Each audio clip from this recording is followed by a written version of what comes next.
सय्यदिल अंबियाइ वल मुरसलीन मन काना नबिय्यम व आदमु बैनल माइ व तीन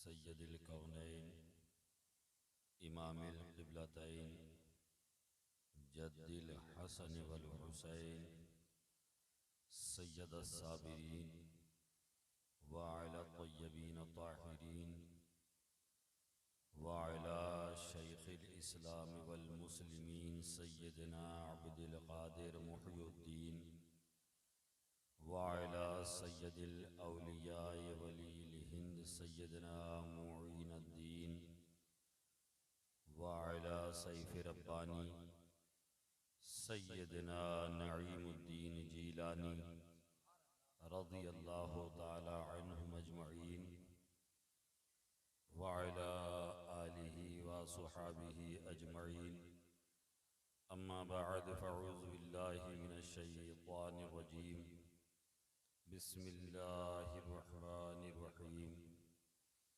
या अय्युहल्लज़ीना आमनुत्तक़ुल्लाह व क़ूलू क़ौलन सदीदा आमन्तु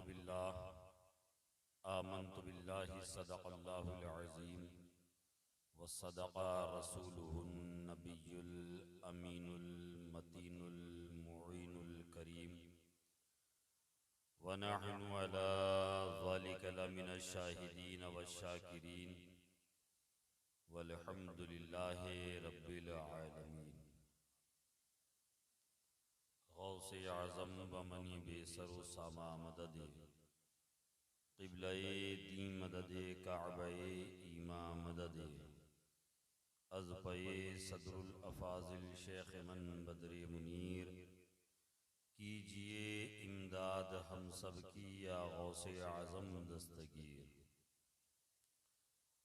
कुछ अर्ज़ मारूज़ से क़ब्ल निहायत अदब व एहतराम के साथ अपने आका व मौला गुंबद खज़रा में आराम फरमाने वाले आका रूही फ़िदा जनाब अहमद मुजतबा मुहम्मद मुस्तफ़ा मुजतबा मुर्तज़ा सल्लल्लाहु ताला अलैहि वसल्लम की बारगाह बेकसपनाह में, बारगाह गुहरबार में, बारगाह आली वक़ार में दरूदों की डाली मोहब्बत की थाली में सजा कर पेश करें। पढ़ें बावाज़ बुलंद दरूद शरीफ अल्लाहुम्मा सल्लि अला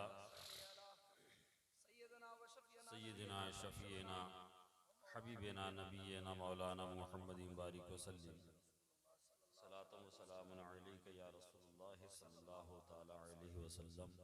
एक मरतबा निहायत अदब व एहतराम के साथ सारा मजमा अपनी मुकम्मल तवानाइयों को जमा करते हुए, इस तमाम अक़ीदतों को जमा करते हुए अपने नबी और आले नबी की बारगाह में दरूद शरीफ का नजराना पेश करें। अल्लाहुम्मा सल्लि अला सय्यिदना मौलाना मुहम्मदिन व आलिहि व मौलाना मुहम्मदिन बारिक व सल्लम अलैका या रसूलुल्लाह सल्लल्लाहु तआला अलैहि वसल्लम।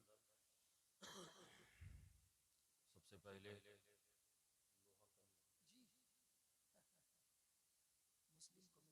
लोहा कनी मुस्लिम कमेटी के तमाम तर जिम्मेदारान, इलाके के लोग,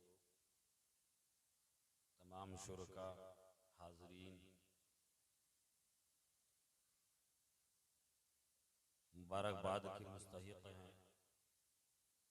बहुत खूबसूरत आपने हुजूर सरकार गौसे आज़म बड़े पीर दस्तगीर सैयदना अब्दुल क़ादिर मुहय्यिद्दीन जीलानी रदी मौला ताला के नाम की इस महफिल का इनेकाद किया। अल्लाह करीम आप तमाम की नियाज़ों को, आप तमाम की खिदमतों को, आप तमाम के जज्बात को शरफ़ कबूलियत अता फ़रमाए और हुजूर सरकार गौसे आज़म की ग़ुलामी में जिलाए और हश्र के दिन हुजूर सरकार गौसे आज़म के लिवाए क़ादरियत के साए में उठाए। आमीन या रब्बल आलमीन। मैं जैसा कि मौलाना अख्तर ज़िया साहब उड़ीसा का एक रिवाज जानता हूँ, मुझे मालूम है। शायर अहले सुन्नत ज़िया यज़दानी साहब पढ़ रहे थे, शायर तरन्नुम अलहाज मुबारक हुसैन मुबारक साहब ने खूबसूरत नात व मनक़बत के अशार आपकी समातों की मोहब्बत भरी दहलीज तक पहुँचाए। खुद नक़ीब अहले सुन्नत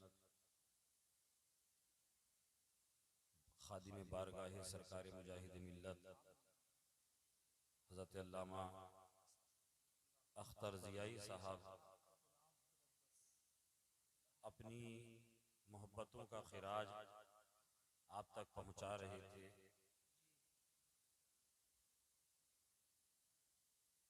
जो आपका दस्तूर और जो आपका रिवाज है, जहाँ तक मैं जानता हूँ कि उड़ीसा में लोग अच्छा सुनते हैं और बेदार होकर सुनते हैं। मजमे की कसरत व किल्लत का उन पर कोई असर नहीं होता। 5 लोग भी होते हैं तो 5000 पे भारी होते हैं। बेशक जिंदाबाद। ये आपकी तारीख है। ये मैंने खुद भी कई जगह जाजपुर से लेकर भद्रक, कटक, आपके इस इलाके में पहली बार आने की सआदत मैसर आई। मौलाना सखावत हुसैन बरकाती साहब की दावत मोहब्बत पर यकीनन आप तमाम लोग मुबारकबाद के मुस्तहिक हैं। अल्लाह करीम हम सबों का यहाँ आना, सुनना सुनाना, अपने और अपनी बारगाह में शर्फ़ कबूलियत अता फरमाए और हुजूर की ग़ुलामी में जिलाए। आप लोग जैसा सुन रहे हैं बहुत अच्छा सुन रहे हैं, जिस लहजे में जिस तरह आप सुनेंगे, क्योंकि वक्त इतनी गुंजाइश नहीं दे रहा है कि कोई तमहीदी गुफ्तगू की जाए। रात का तकरीबन 3:15 बज चुका है। मेरे ख्याल से 3:30 फजर की अजान भी हो जाएगी। तो बहुत कम वक्त में बस चंद ज़रूरी बातें आपकी समातों की दहलीज तक पहुँचाऊँगा।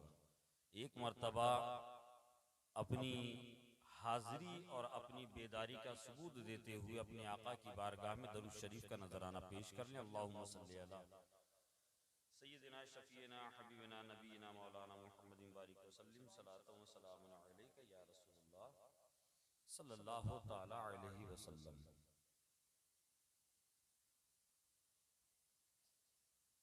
हज़रत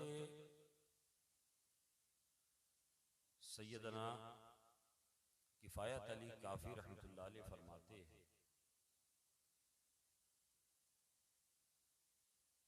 आप जानते हैं कि यहाँ पर अभी थोड़ी देर पहले मुबारक हुसैन मुबारक साहब ने इतनी खूबसूरत फिजा में नात आपको सुनाई। ज़िया यज़दानी साहब ने आपको नात शरीफ सुनाई। आप किसी शायर से पूछिए कि अगर हमें शायरी करनी है या आपको शायरी करनी है तो आपको कैसा माहौल चाहिए, आपको कैसी जगह चाहिए, आपको कैसा इत्मीनान चाहिए, तो वो ये कहेंगे कि जब हमारी लौ गुंबदे खजरा से लगती है और सरकार का फैजान होता है तो हमसे नाते पाक लिखने की सआदत अल्लाह दे देता है, हमें दे देता है। इत्मीनान होना चाहिए, सुकून होना चाहिए। दुनिया कि किसी भी हेडेक और टेंशन को अपने करीब नहीं लाना है ताकि बेहतरीन नात शरीफ या बेहतरीन शायरी हम कर सके। सिर्फ नातिया शायरी ही नहीं बल्कि नज्म हो, मनक़बत हो, गजल हो, शायरी की दुनिया और अदब की दुनिया से जो वाबस्ता लोग हैं वो जानते हैं कि उनको लिखने के लिए, उनको कुछ बोलने और कुछ शायरी करने के लिए एक इत्मीनान का वक्त चाहिए। और नाते पाक के लिए, नाते पाक लिखने के लिए आपके पास कुछ हो या ना हो मगर हुजूर का फैजान जरूर होना चाहिए।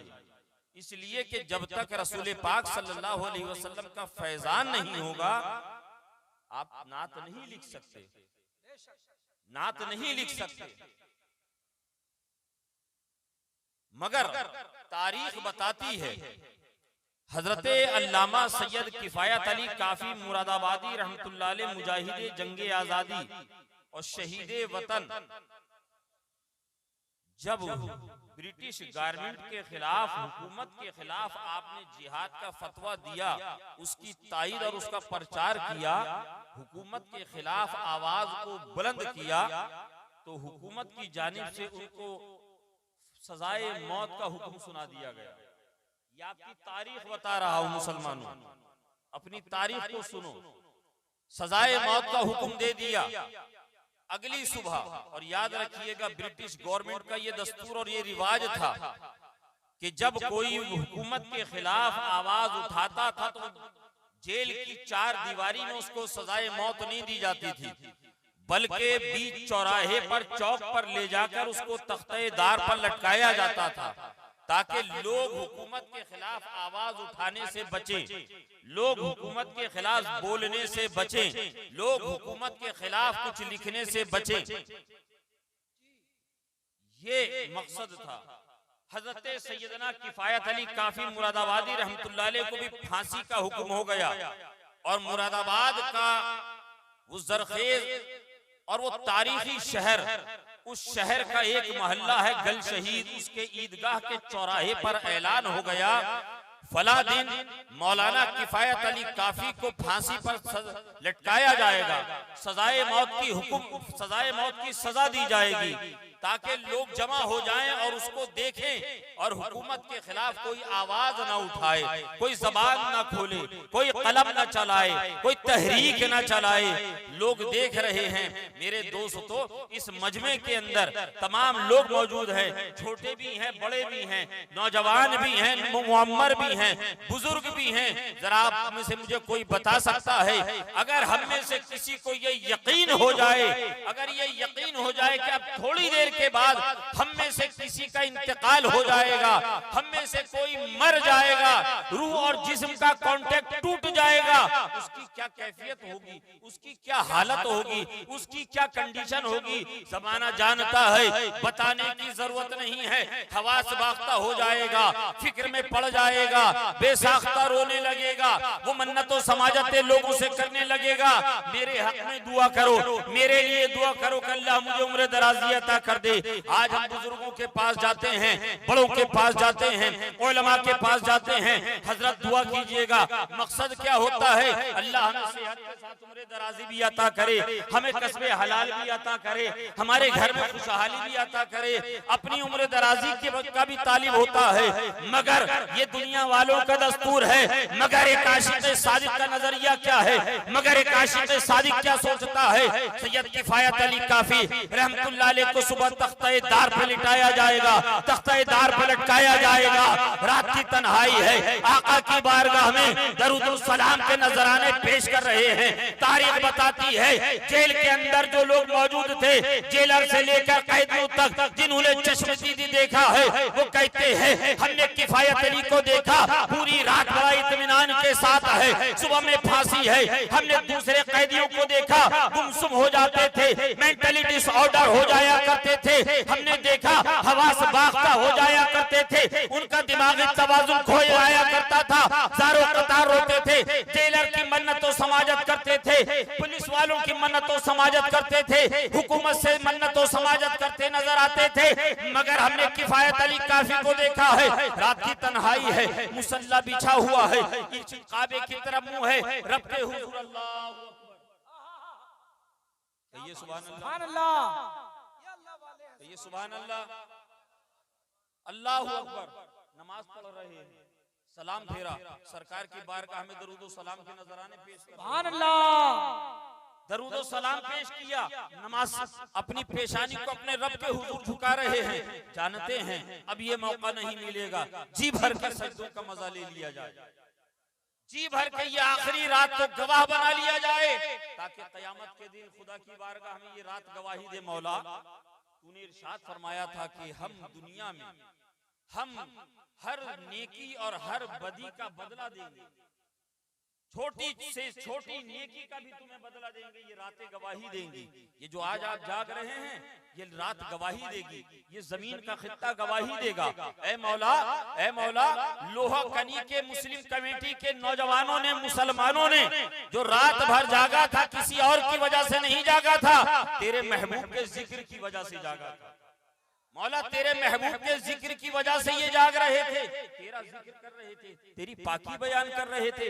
हजरत सैयद किफायत अली काफी रहमतुल्लाह अलैह रात गुजरी है, सुबह का सूरज नमूदार हुआ है, फजर की नमाज पढ़ने के बाद गुस्ल किया है, ताजा गुस्ल किया है, नया लिबास पहना है। ऐलान के मुताबिक वक्त मुकर्ररा पे चौराहे पर लेके जाया गया। चौराहे पे लेके जाने के बाद जेलर ने कहा, ऐ मौलाना, अगर कोई आखिरी ख्वाहिश हो तो बता दो, आखिरी कोई आरजू हो तो बता दो, आखिरी कोई तमन्ना हो तो बता दो, कोई विश हो तो बता दो, हम उसको पूरा करेंगे सिवाय तुम्हारी सजा को माफ करने के। अब जरा मुझे बताइए, अगर किसी को मौत सामने दिख रही हो, सजाए मौत का हुक्म हो गया हो, तख्तादार सामने हो, जल्लाद सामने हो, जेलर सामने हो, फांसी का फंदा सामने हो, अगर उससे कहा जाए आखिरी ख्वाहिश क्या है, सबसे पहले वो कहेगा मेरी गलती को माफ कर दिया जाए, मुझे छोड़ दिया जाए, आइंदा मैं ऐसा नहीं करूंगा, हुकूमत के खिलाफ बगावत नहीं करूंगा, हुकूमत के खिलाफ आवाज नहीं उठाऊंगा।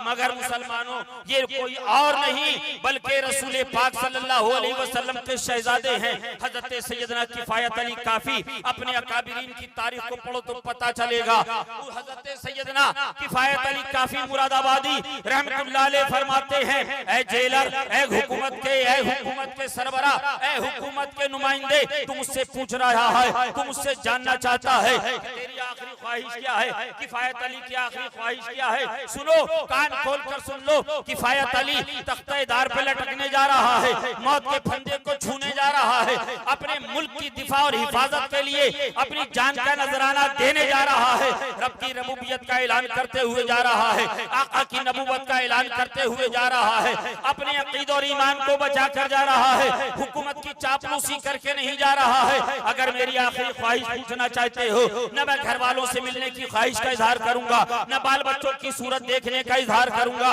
न मैं कुछ खाने पीने का या अपनी मौत के हुक्म के टलने की इल्तिजाएं करूंगा। अगर किफायत अली से पूछते हो, बता किफायत अली तेरी आखिरी आरज़ू और तमन्ना क्या है, तो सुनो, किफायत अली फांसी के फंदे पे लटकने से पहले एक मर्तबा और अपने नबी की नात पढ़ना चाहते। नारे तकबीर, नारे रिसालत, आशिके मुस्तफा हुजूर नजमुल उलमा अपने आका की बारगाह में एक नात पढ़ना चाहता है। क्या तमन्ना है, क्या आरज़ू है? एक नात। मौत सामने खड़ी है, बाहों में बाहें डाले खड़ी है, जिंदगी और मौत तख्तेदार सामने है। और ये किफायत अली काफी, आप सोच रहे होंगे हजरत मुरादाबाद के हैं तो शायद अल्लामा सैयद किफायत अली काफी भी मुरादाबाद के थे, इसलिए हजरत इतनी तारीफ कर रहे हैं, या इतने पुरजोश अंदाज में ये हमें सुना रहे हैं।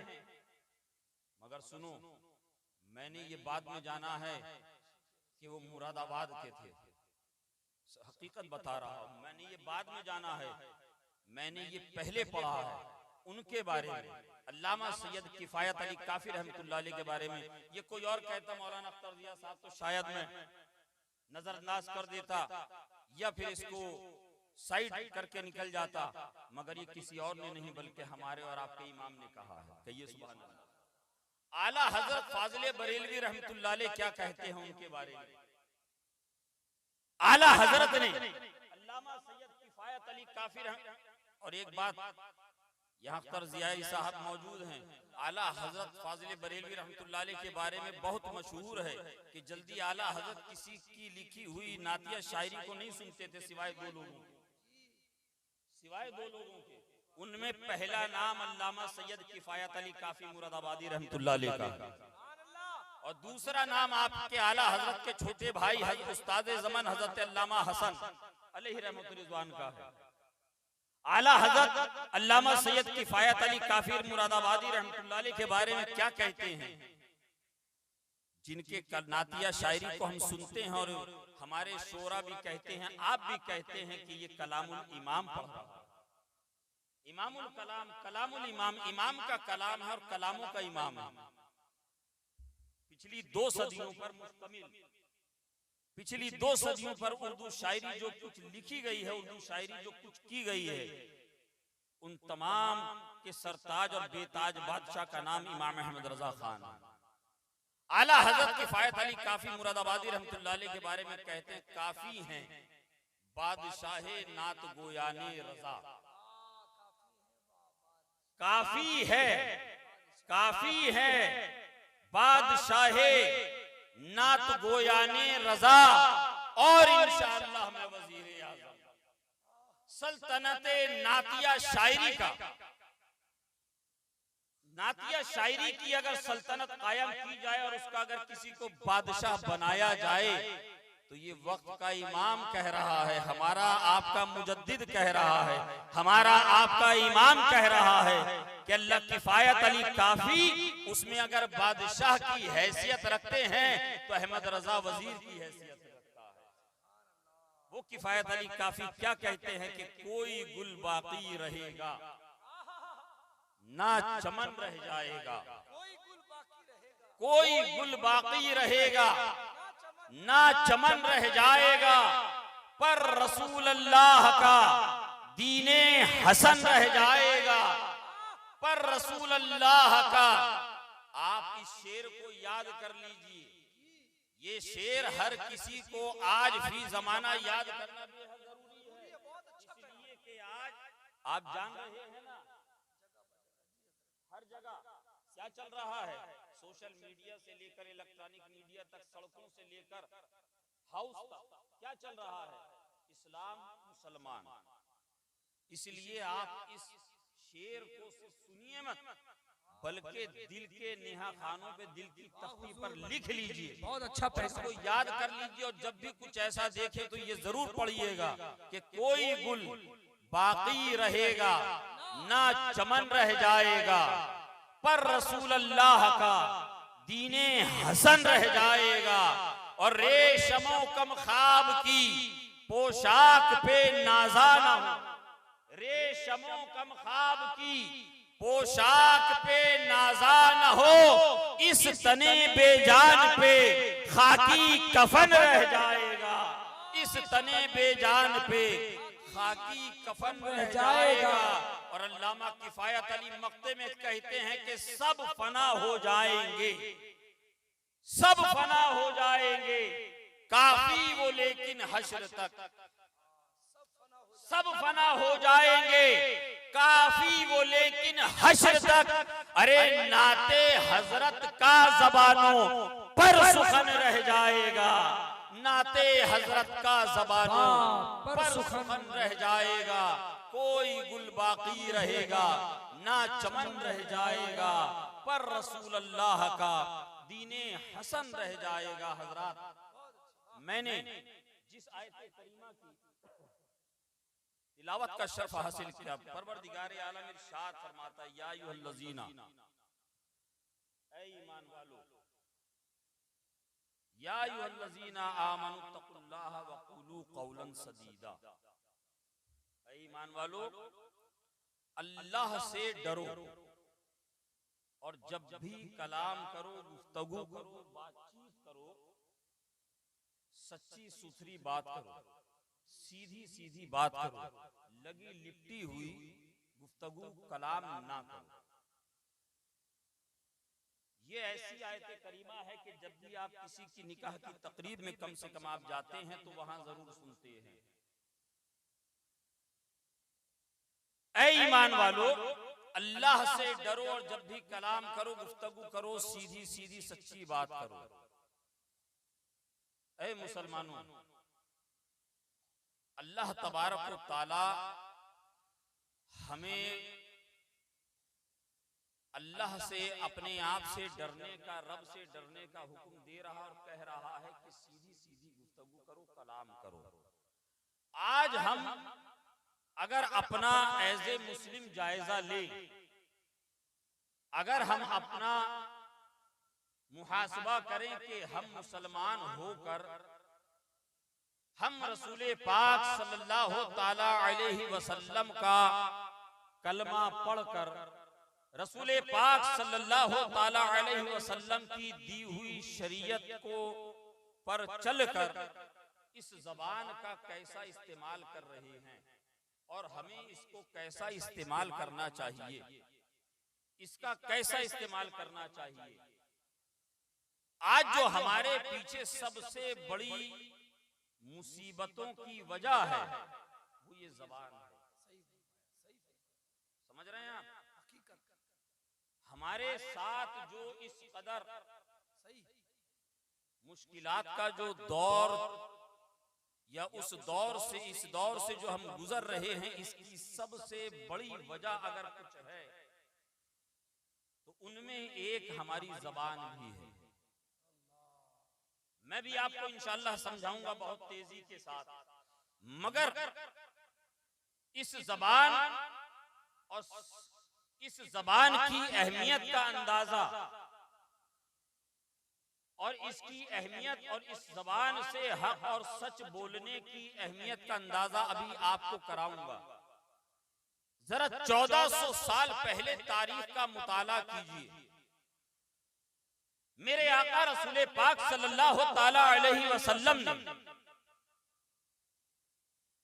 जब हुजरे उम्मुल मोमिनीन हजरत खदीजा को छोड़कर गारे हीरा में सुकून इख्तियार करना शुरू कर दिया, तन्हाई में जाना पसंद किया, और जब रब का कलाम नाजिल होना सरकार पर जारी हुआ और हुक्म हुआ कि प्यारे अब आप अपनी नबूवत का ऐलान कीजिए। तारीख बताती है कि रसूल पाक सल्लल्लाहु ताला अलैहि वसल्लम ने तमाम मक्के के लोगों को, तमाम कुरैश के सरदारों को, तमाम कुरैश के सरदारों को, तमाम कुरैश के और अपने खानदान के जिम्मेदारों को बुलाया है। सरकार ने दावत का एहतमाम किया, तमाम ने दावत का खूब एंजॉय किया, दावत खाई। दावत खाने के बाद लोगों ने कहा, ऐ मोहम्मद सल्लल्लाहु अलैहि वसल्लम, क्या आपने हमें किस लिए बुलाया? मेरे आका रसूल पाक सल्लल्लाहु ताला अलैहि वसल्लम कोहे सफा पे तशरीफ ले जाते हैं, तमाम लोगों को मुतवज्जा कर फरमाते हैं, आका इरशाद फरमाते हैं, ऐ लोगों अटेंशन, ऐ लोगों तवज्जो दो, ऐ लोगों होशियार हो जाओ, ऐ लोगों मैं तुमसे एक सवाल करना चाहता हूं, इसका सच सच जवाब देना। ऐ लोगों मैं तुमसे कुछ पूछना चाहता हूं, इसका सीधा सीधा जवाब देना। ऐ लोगों बताओ मैं कौन हूं, ऐ लोगों बताओ मैं कौन हूं और तुमने मुझे कैसा पाया। मैं आज आपके लोहा कनी की बस्ती में पहली बार आया हूं। अगर मैं खड़े होकर आपसे पूछूं कि बताइए आपने मुझे कैसा पाया, आज आप मुझे पहली बार देख रहे हैं, चंद घंटे हुए हैं, मैंने आज आपको पहली बार देखा है। आप मेरे बारे में एक फॉर्मेलिटीज अदा करते हुए तो कह सकते हैं कि हजरत आप एक सादात घराने से हैं, हुजूर सदरुल अफाज़िल रहमतुल्लाह अलैह के खानदान से हैं, आप एक आले रसूल हैं, आप हमारे यहाँ मेहमान हैं। जो एक फॉर्मेलिटीज होती है, जो मोटी मोटी बातें होती हैं, ये हम एक दूसरे को कह सकते हैं, मगर हकीकत ये है कि मुकम्मल तौर पर न मैं आपके बारे में जानता हूँ, न आप मेरे बारे में जानते हैं। इसलिए हमारी पहली मुलाकात है, हम इससे पहले नहीं मिले, इससे पहले हमने एक दूसरे को नहीं देखा, मगर ये रसूल पाक सल्लल्लाहु ताला अलैहि वसल्लम जिन लोगों से पूछ रहे हैं, ये पहली बार मिलने वाले लोग नहीं हैं, ये पहली बार देखने वाले आका को लोग नहीं हैं। आका इनसे पहली बार नहीं मिले हैं, बल्कि इनमें से बेशुमार लोग वो हैं जिनके सामने हमारे आका की विलादत हुई है, जिनके सामने आका करीम सल्लल्लाहु ताला अलैहि वसल्लम के वालिद गिरामी हजरत अब्दुल्ला की शादी भी हुई है। इनमें से बहुत सारे लोग वो हैं जिन्होंने आका का बचपन भी देखा है,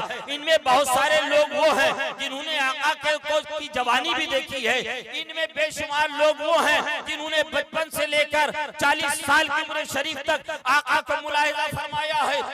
लोगों से आका दरियाफ्त कर रहे हैं, उन लोगों से इरशाद फरमा रहे हैं, उन लोगों से पूछ रहे हैं, ऐ लोगों ये बताओ तुमने मुझे कैसा जाना, ऐ लोगों ये बताओ तुमने मुझे कैसा पाया। तारीख बताती है, उलमाए किराम बैठे हैं, हिस्ट्री का आप मुताला कीजिए, सीरत रसूल की बरगर्दानी कीजिए।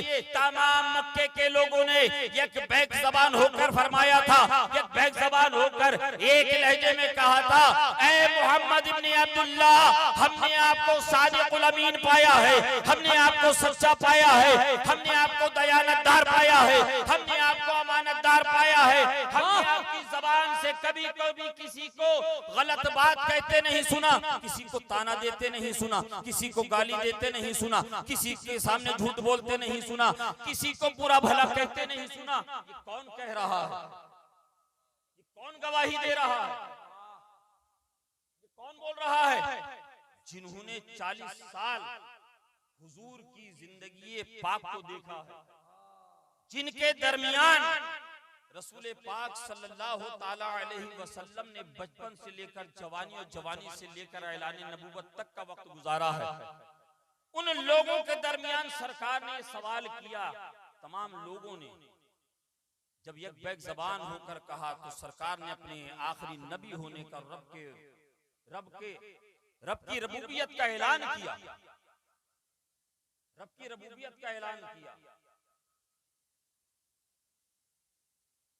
इस मकाम पर हमने उलमाए किराम की बारगाह में ज़ानुई अदब तय करते हुए ये सवाल अदब और एहतराम के साथ किया कि ऐ नाइबीन मुस्तफ़ा, जरा आप बताइए तो जब रसूल पाक सल्लल्लाहु ताला अलैहि वसल्लम को ऐलान नबूवत फरमाना था, रब की रबूबियत का ऐलान करना था, तो हुजूर ने अपने बारे में पहले क्यों सवाल किया? ये बात जरा गौर से सुनिएगा। हुजूर ने अपने कैरेक्टर के बारे में क्यों सवाल किया लोगों से? क्या लोगों तुमने मुझे कैसा पाया, तुमने मुझे कैसा जाना, तुमने मुझे कैसा देखा? तो ये उलमाए किराम बताएंगे। हमने कहा कि आका ऐलान नबूवत फरमाने के लिए तशरीफ फरमा थे, वो एहतमाम दावत जो था वो ऐलान नबूवत के लिए था, तो आका को रब की रबूबियत का पैगाम देना था, रब की वहदानियत का पैगाम देना था। आका करीम सल्लल्लाहु अलैहि वसल्लम को कुरान की आयतें पढ़ के सुनाना चाहिए थी। आका करीम सल्लल्लाहु ताला अलैहि वसल्लम को माली के निसाबों को ज़कात के अहकाम बताने चाहिए थे। आका करीम सल्लल्लाहु ताला अलैहि वसल्लम को लोगों को नमाज का हुक्म देना चाहिए था। रसूल पाक सल्लल्लाहु ताला अलैहि वसल्लम को इबादतों का सलीका बताना चाहिए था, दीन के बारे में बताना चाहिए था। क्या वजह थी कि आका करीम सल्लल्लाहु ताला अलैहि वसल्लम ने रब की रबूबियत के बारे में बाद में पूछा, अपने कैरेक्टर के बारे में पहले पूछा? क्या वजह थी कि अपनी ऐलान नबूवत का ऐलान बाद में किया, अपने कैरेक्टर की जमानत पहले ली? क्या वजह थी कि रसूल पाक सल्लल्लाहु ताला अलैहि वसल्लम ने दीन इस्लाम के हक होने का ऐलान बाद में किया, अपने कैरेक्टर की बात पहले की? क्या वजह थी नमाज का हुक्म बाद में दिया, अपने कैरेक्टर की बात पहले की? क्या वजह थी रसूल पाक सल्लल्लाहु ताला अलैहि वसल्लम ने ज़कात का हुक्म बाद में दिया, अपने कैरेक्टर की जमानत पहले ली? क्या वजह थी कि रसूल पाक सल्लल्लाहु ताला अलैहि वसल्लम ने हज का तरीका बाद में बताया, पहले अपने बारे में पूछा, अपने कैरेक्टर के बारे में पूछा? ऐ लोगों कैसा पाया, मुझे कैसा जाना, मुझे कैसा देखा? मौलाना सखावत हुसैन बरकाती साहब ये बताएंगे, हजरत रसूल पाक सल्लल्लाहु ताला अलैहि वसल्लम ने ये सिर्फ ऐलान नबूवत नहीं किया है, बल्कि क़यामत तक के लिए अपने मानने वालों और अपने चाहने वालों और कलमा पढ़ने वालों और रसूल पाक सल्लल्लाहु अलैहि वसल्लम पे जान फिदा करने का दावा करने वालों को ये क़यामत तक के लिए दर्श दिया है। ऐ लोगों अपनी नमाजों का जिक्र बाद में करना, अपने कैरेक्टर को आगे रखना। ऐ लोगों हज के बारे में बाद में मसला पूछना, पहले अपने कैरेक्टर को संवारने के बारे में सोचना। ऐ लोगों ज़कात का हुक्म उलमा से बाद में पूछना, निसाब बाद में पूछना, अपना कैरेक्टर अपना किरदार संभालने के बारे में पहले पूछना। इसलिए कि तुम ज़कात दोगे रब के लिए, ज़कात दोगे तुम्हें नेकी मिलेगी, नमाज पढ़ोगे रब की रजा के लिए, नमाज पढ़ोगे तुम्हें नेकी मिलेगी। तुम हज करोगे रब के रजा के लिए, हज करोगे नेकी तुम्हें मिलेगी, मगर तुम्हारा कैरेक्टर ऐसा है, तुम्हारा किरदार ऐसा है कि तुम नफ्से मुसलमान से तुम सिर्फ एक मुसलमान नहीं हो, बल्कि अपने दीन के, अपने मजहब के, अपने इस्लाम के, अपने मजहबों पैरों, अपने मजहबों दीन के तुम एक नुमाइंदे बन के निकलते हो। घर से निकल रहे हो, दीन के आइडियल बन के निकल रहे हो, घर से निकल रहे हो, मुसलमानों के एक शनाख्त की हैसियत से निकल रहे हो। तुम घर से निकलोगे तो अपने वालिद के बेटे पर बाद में बन के निकलोगे। लोग देखने वाले कहेंगे ये देखो, ये जो बेनमाजी जा रहा है ये मुसलमान है, ये जो शराबी जा रहा है ये मुसलमान है, ये जो झूठ बोलने वाला जा रहा है ये मुसलमान है, लोगों का माल खाने वाला जो जा रहा है मुसलमान है, ग़ीबत करने वाला जो जा रहा है ये मुसलमान है। क्या आप यही चाहते हैं? आपको यही कहा जाए, आपके बारे में लोग यही धारणा रखें, आपके बारे में यही सोच रखें कि झूठ बोलने वाले मुसलमान होते हैं, दगा करने वाले मुसलमान होते हैं, नमाजों को छोड़ने वाले मुसलमान होते हैं, हक तलफी करने वाले मुसलमान होते हैं। क्या क्या आपके ऊपर इल्जाम नहीं लग रहे हैं? मैं तो कुछ बातें ऐसी हैं जो माइक पर नहीं बोल पा रहा हूँ, आप मेरी बातों को समझ सकते हैं। आजकल जो हालात हमारी नजरों के सामने हैं, आप महसूस कर सकते हैं क्या वजह है आज हमारे ऊपर ये उंगली उठ रही है, क्या वजह है हमारे ऊपर ये निशाना बनाया जा रहा है, क्या वजह है हमें, हमारी कौम को, हमारे मुआशरों को निशाना बनाया जा रहा है। इसकी सबसे बड़ी वजह यह है मुसलमानों, हमने अपना आइडेंटिटी कार्ड में नाम तो मुसलमानों वाला रखा है, हमने नाम तो आई कार्ड में मुसलमानों वाला अब्दुल करीम रख लिया है, हमने अपने मजहब के और रिलीजियस के कॉलम के अंदर अपना मजहब इस्लाम लिख दिया है, मगर हमारे किरदार में इस्लाम वाली कोई बात नहीं है, हमारे कैरेक्टर में मुसलमानों वाली कोई बात नहीं है।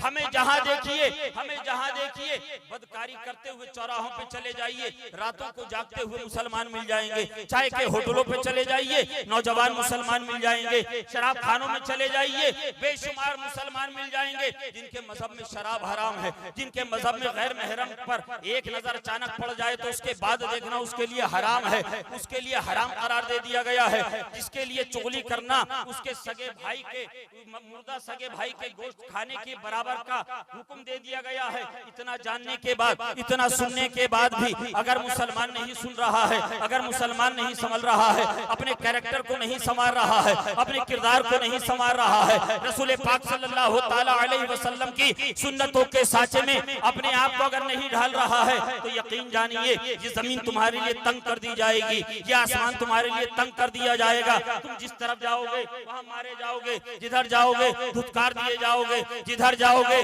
तुम्हें लताड़ा जाएगा। इसलिए रब तबारक व तआला फरमाता है, रब तबारक व तआला फरमाता है कि तुम्हारे अमाल का जो जिम्मा है, तुम्हारे कैरेक्टर, तुम्हारे अमाल का जो जिम्मा है ये अल्लाह ने तुम्हारे इख्तियार में दिया है। रब की कुदरत कामिला है कि रब देखता है ये मेरा बंदा नेक है, ये मेरा बंदा अच्छा है, उसकी तकदीर को बदल देता है, बुरी होती है अच्छी कर देता है, खराब होती है संवार देता है, बिगड़ी हुई होती है निखार देता है, गौसे आजम की गुलामी अता कर देता है, मशाइखीन तरीकत की गुलामी अता कर देता है, उलमा की सोहबत अता कर देता है, दीन की समझ अता कर देता है, नमाज की पाबंदी की तौफीक अता कर देता है।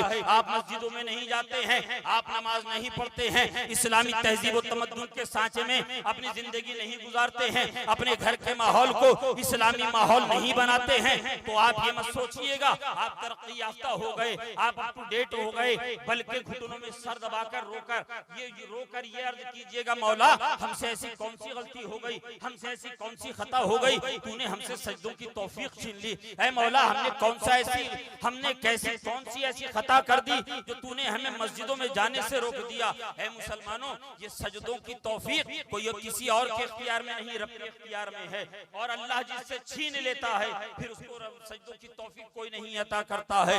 इसलिए मुसलमानों अपने ज़ाहिर को भी संवारो, अपने बातिन को भी संवारो। रब ने इरशाद फरमाया ईमान वालों अल्लाह से डरो, जब भी कलाम करो सीधा सीधा कलाम करो, सच बोलो। पैगंबर आज़म सल्लल्लाहु ताला अलैहि वसल्लम इरशाद फरमाते हैं मुसलमानों, हदीस पाक का मफहूम है, आका इरशाद फरमाते हैं, आपने देखा होगा आजकल बहुत लोग हैं जो जन्नत बांटते फिरते हैं, जो जन्नतों की जमानत लेते हैं। कोई कहता है ये कर लो जन्नत मिल जाएगी, कोई कहता है वो कर लो जन्नत मिल जाएगी।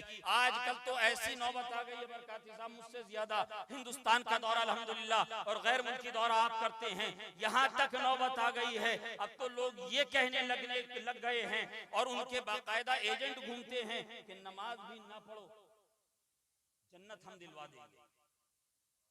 माज़अल्लाह रब्बिल आलमीन, यहाँ तक बात आ गई है। मगर जिनका अपना ठिकाना, जिनको अपना ठिकाना नहीं पता, वो आपको जन्नत का क्या ठिकाना बताएंगे, वो आपको कहां से जन्नत में लेके जाएंगे। आओ पैगंबर आज़म सल्लल्लाहु तआला अलैहि वसल्लम की बारगाह में चलते हैं। मेरे आका इरशाद फरमाते हैं, लोगों तुम मुझे दो चीजों की जमानत दे दो, मैं तुम्हें जन्नत की बिशारत देता हूं। कहिए सुभान अल्लाह। दो चीजों की जमानत दे दो, मैं तुम्हें जन्नत की बिशारत देता हूं। गुलामों ने अर्ज किया, या रसूलल्लाह फिदा का भी वो सल्लल्लाहु अलैहि वसल्लम, या रसूलल्लाह हमारे माँ बाप आप पर कुर्बान। ए आका, वो दो चीजें क्या हैं जिनकी जमानत अगर हम आपको दे दें तो आप हमें जन्नत की बिशारत अता फरमाएंगे। आका इरशाद फरमाते हैं, ऐ लोगों अगर जानना चाहते हो वो दो चीजें क्या है, वो दो चीजें क्या है जिनकी जमानत मैं तुमसे मांग रहा हूं, तो सुनो। एक अपनी जबान और दूसरी अपनी शर्मगाह। एक जबान और दूसरी शर्मगाह, तुम इसकी जमानत मुझे दे दो। मतलब क्या है? मेरे आका इरशाद फरमा रहे हैं कि तुम दो चीजों की जमानत दे दो।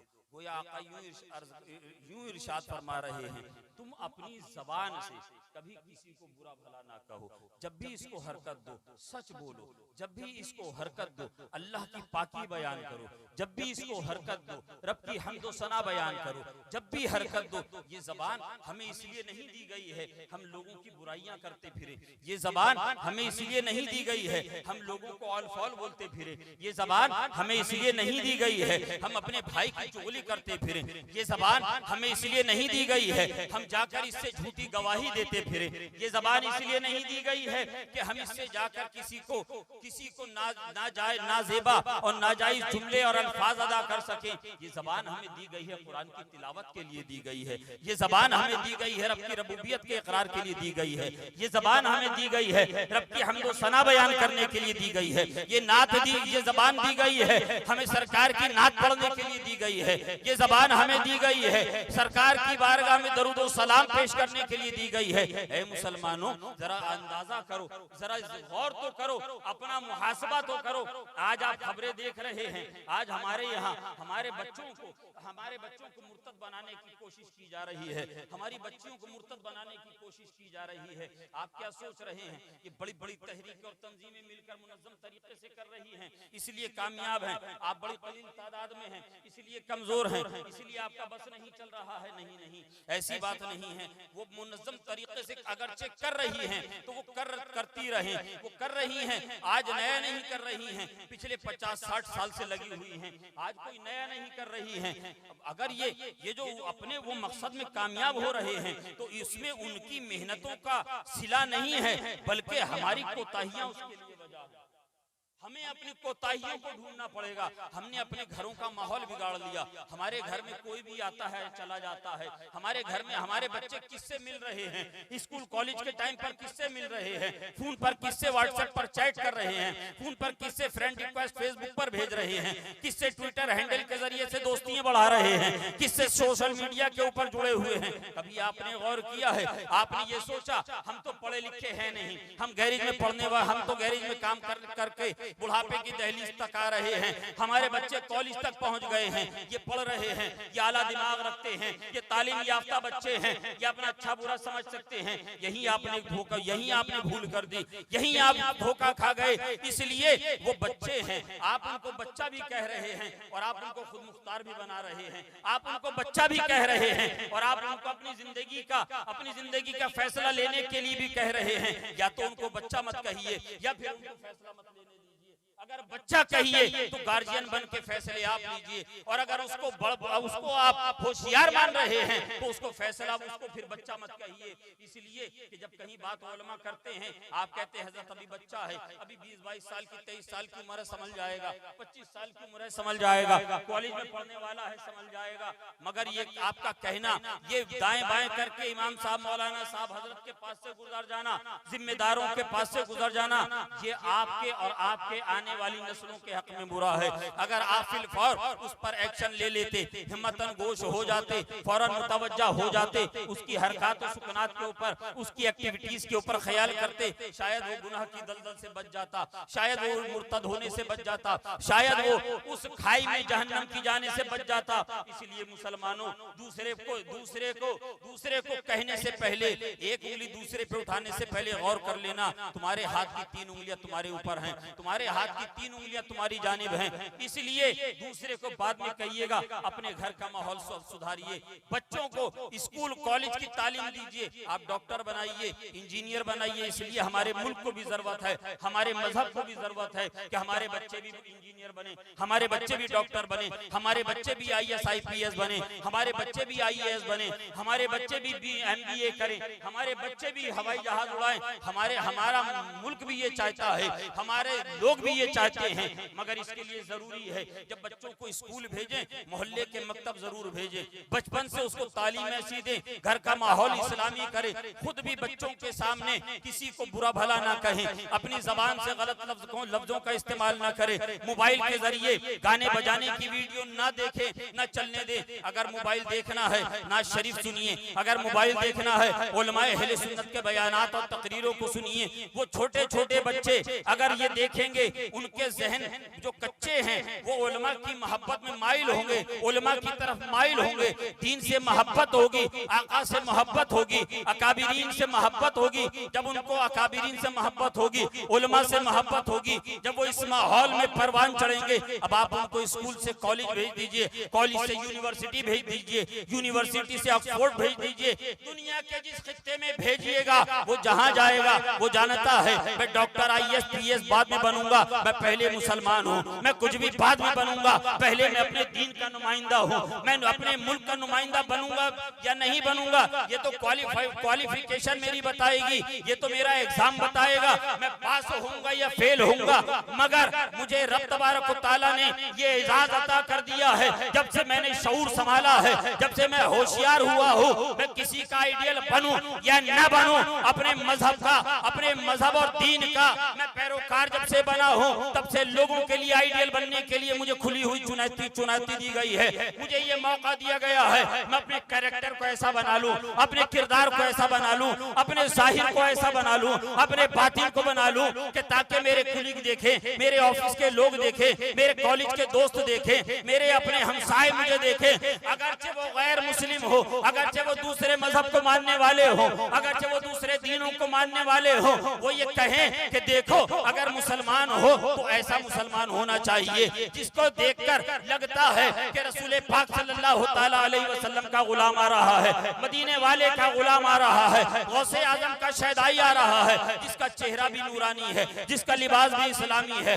जिसका किरदार भी इस्लामी है, जिसका कैरेक्टर भी इस्लामी है, जो निगाह उठाकर गैर महरम को नहीं देखता है, कभी अपनी जबान से किसी का अलफौल नहीं बोलता है, कभी किसी का माल नहीं हड़पता है, कभी किसी का हक तलफी नहीं करता है, हमेशा अपने पड़ोसियों का ख्याल करता है, अपने भाइयों का ख्याल करता है, अपने अजीजों अक़रबा का ख्याल करता है, बाल बच्चों की अच्छी तरबियत करता है, हलाल खाता है, नमक रोटी खाता है, दाल भात खाता है, मगर हलाल खाता है और अपने बच्चों को खिलाता है। ऐ मुसलमानों, दूसरे पर बाद में उंगली उठाइएगा, अपना मुहासबा पहले कीजिए। अल्लाह तबारक व तआला अपने हबीब मुस्तफा करीम सल्लल्लाहु तआला अलैहि वसल्लम के सदक़े पाक में आलम इस्लाम के मुसलमानों की हिफाजत फरमाए और हम सबको कहने से ज्यादा अमल की तौफीक अता फरमाए। रब तबारक व तआला इरशाद फरमाता है, या अय्युहल्लज़ीना आमनुत्तकुल्लाह व क़ूलू क़ौलन सदीदा।